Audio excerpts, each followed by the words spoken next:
So it's time to take ourselves for what is somewhat of a welcome break from everything that is happening in Will's modern world. It's been a very long series so far. Who knows where Will end up? will end up once Satan has taken her fill. Yes, you heard that right. Satan! The Satan!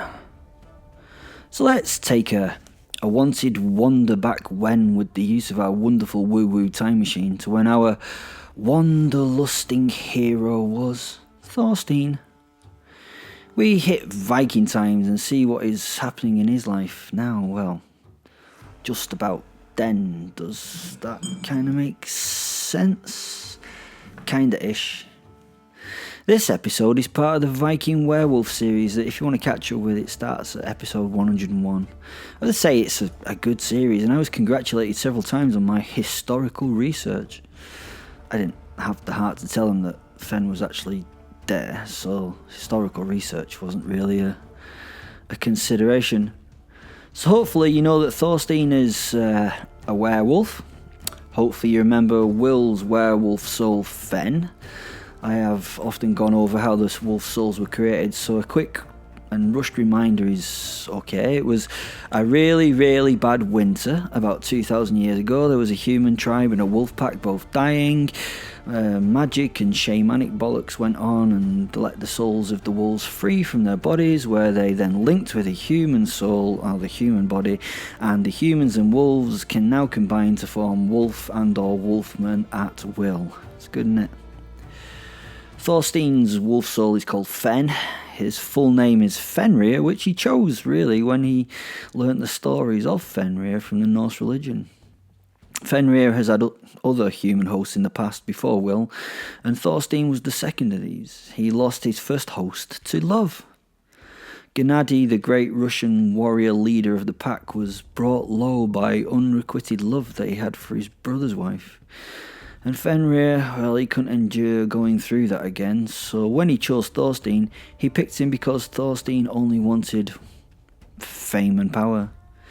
He didn't really care about love and respect, just fame and power, and was willing to do whatever it took to get them. I mean, anything. So let's go and catch up with our dashing duo as they wander through the landscape of Northern Europe in search of the temple at Uppsala. Oh, sorry?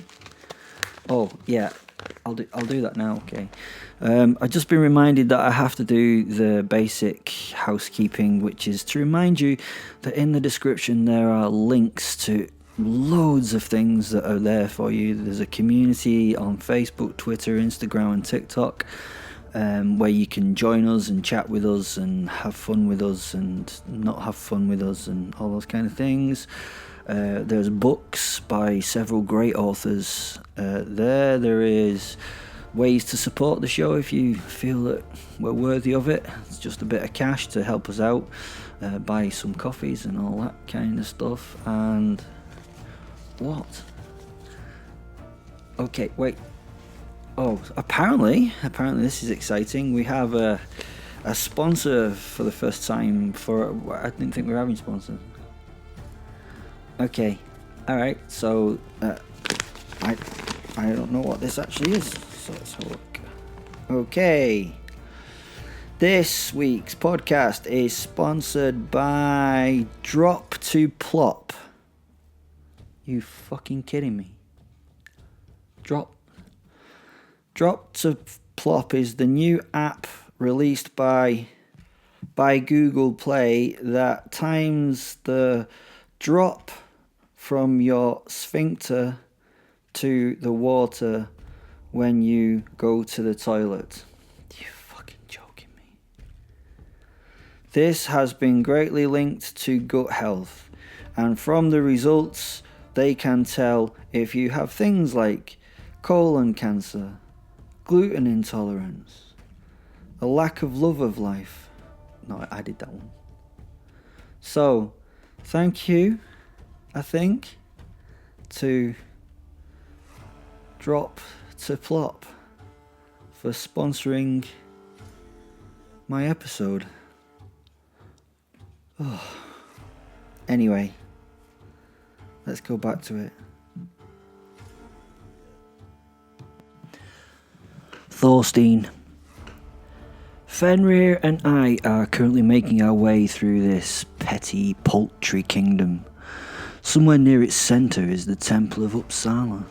It is a long and somewhat arduous journey, but everyone must make the expedition at least once in every 11 winters to refresh our bonds with the old ones. Those being Odin Father, Thor Fighter, and Freyr, Lord of Fertility and Wealth. It is a pilgrimage I've made 5 times before, and it is a joy to undertake and attend those festivities. We travel both by boat and on foot, making it an easier journey for the young. The flies are annoying as we travel inland, but we must suffer to enjoy life. I would travel much faster in my wolf form, but then I would travel with only Fen and I. This would grant me a lot of freedom and maybe would be more fun in the end, but this is not the journey I need to take. My family and friends are with me, as well as offerings and slaves and thralls. I would also lose much joy in the journey if I were the wolf. As a group, we meet with friends and others as they make their way to celebrate life, rebirth and death for our people. Any problems between us or issues are put aside for the time of the pilgrimage and festivities. Although, it is often the site where slights and problems come about. No feuds are allowed to sully the celebrations on those few long summer days, but what happens outside the eyes of the priests is assumed not to occur. Scores will be settled if they need to be. The gods themselves accept that these things happen, but they are contained and dealt with, let's just say, quietly and quickly.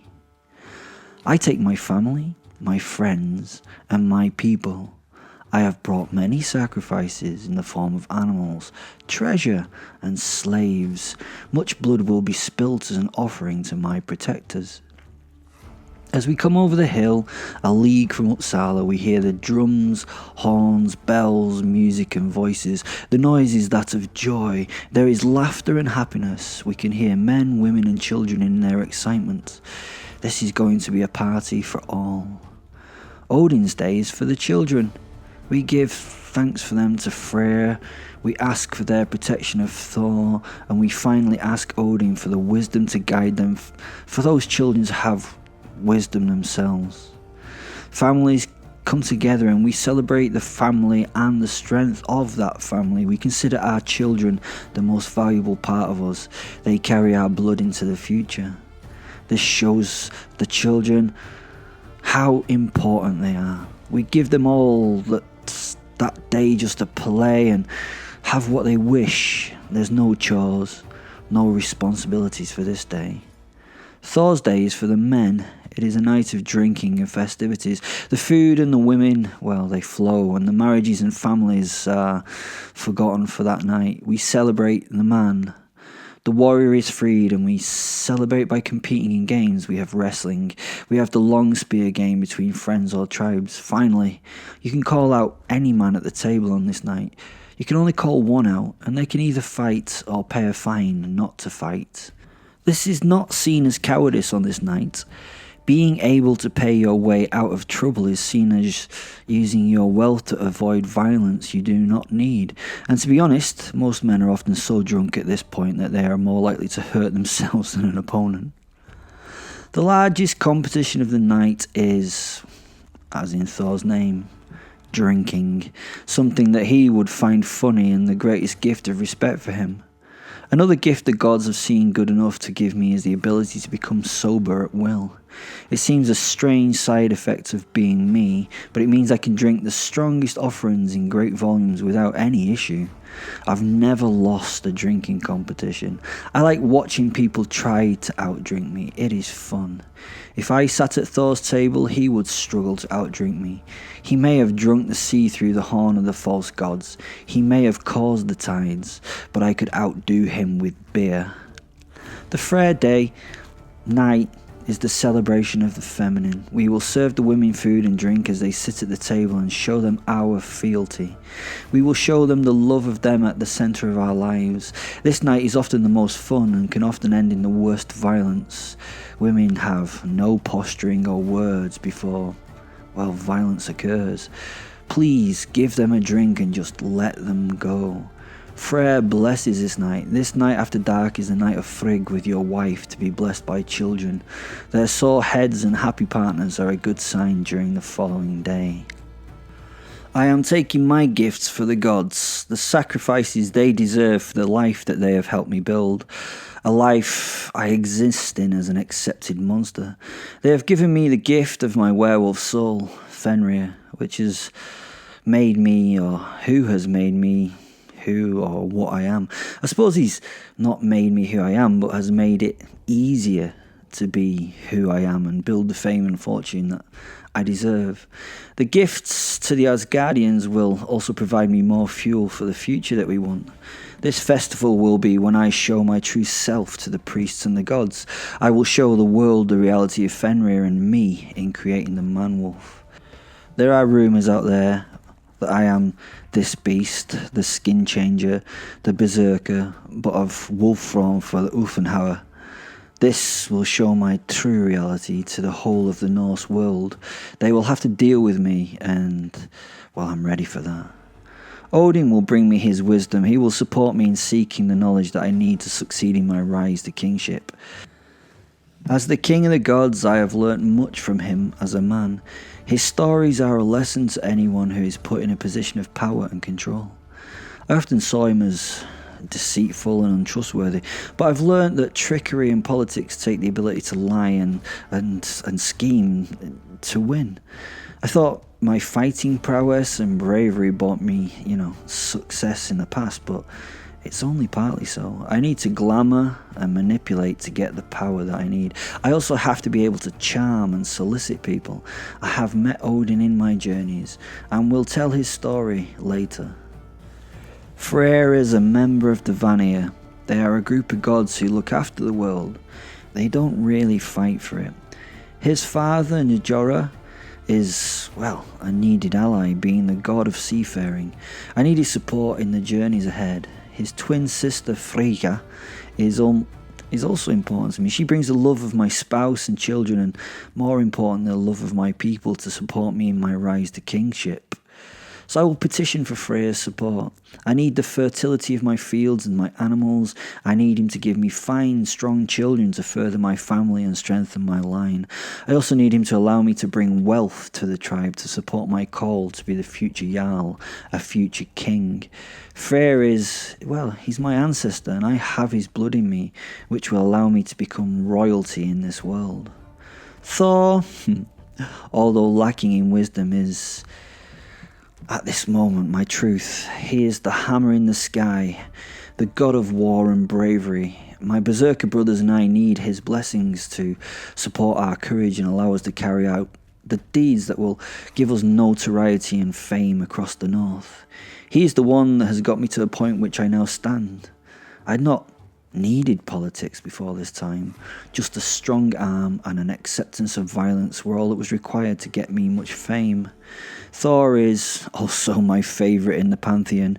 He is not a deep thinker, but he's a very deep drinker.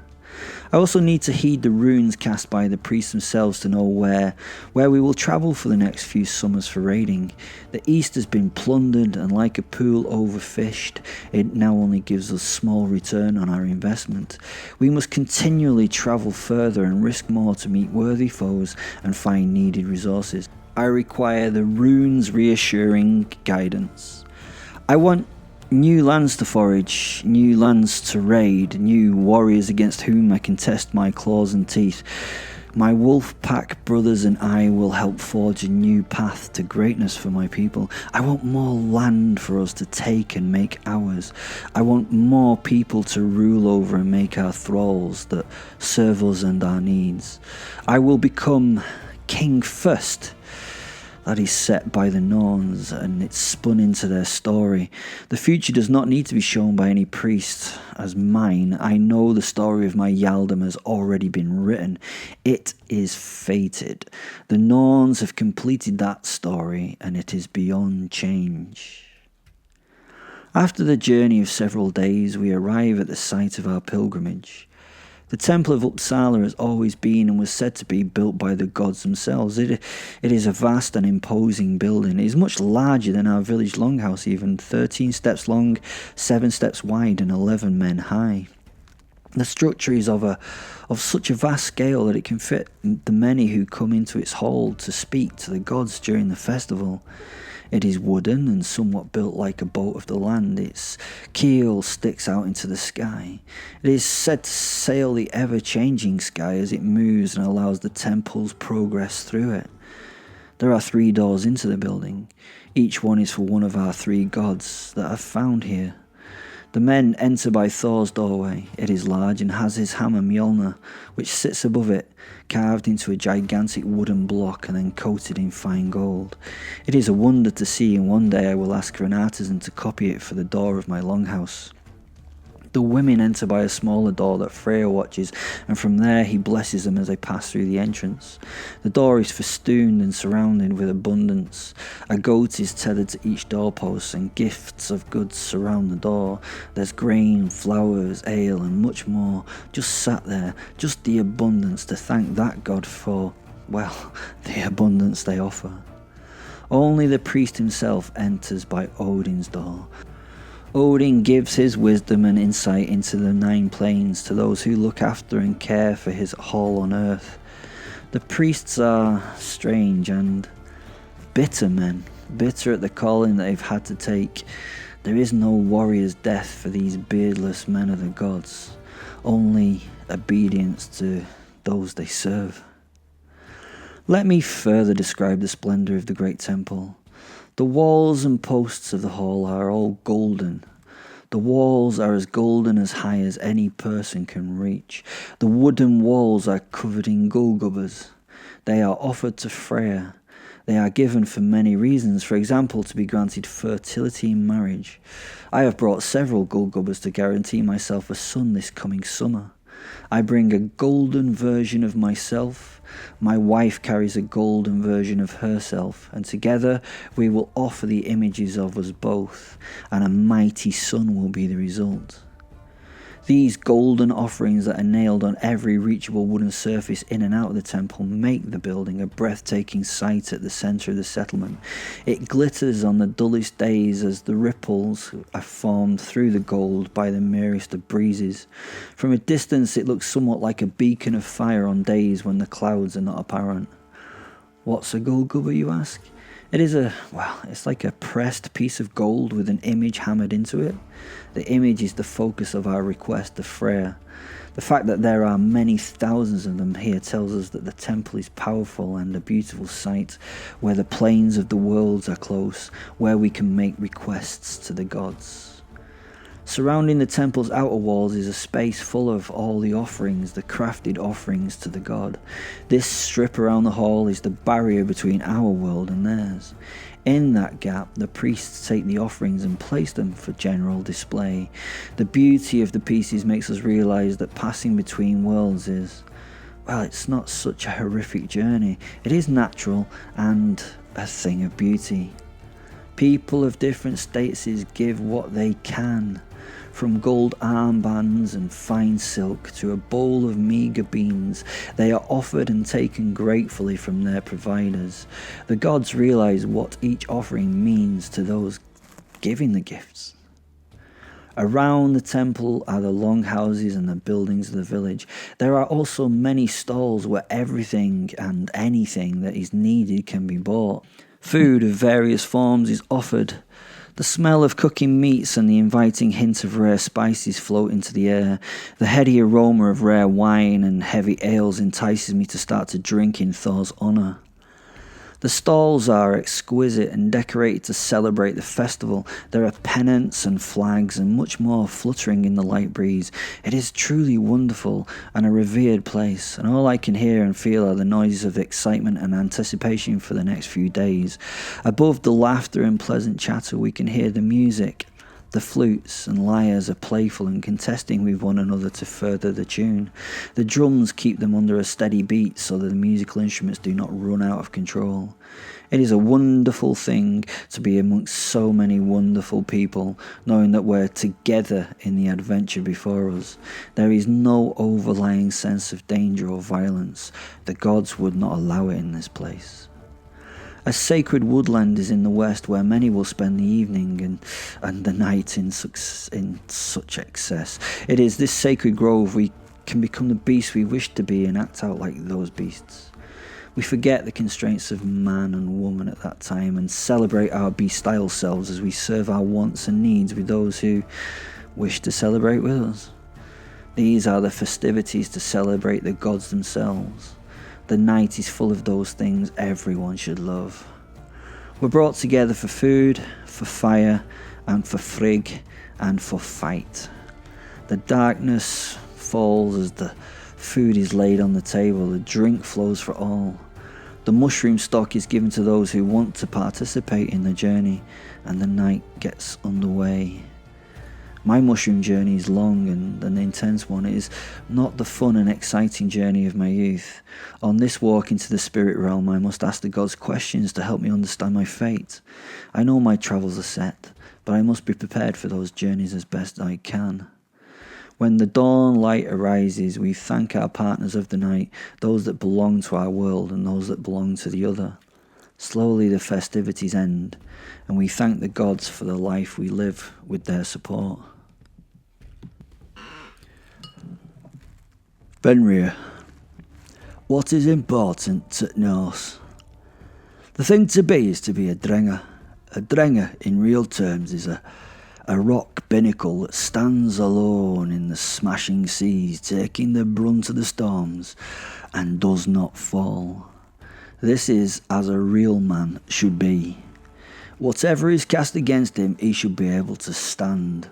The problems and the wars of life should be stood against and absorbed without fear or reliance on others. There was a different code before your God told you to turn the other cheek. If you're belittled or your reputation is hurt, you must want to get redemption for that. Much like the Budo of the Japanese samurai, your honour must be protected. You cannot show weakness.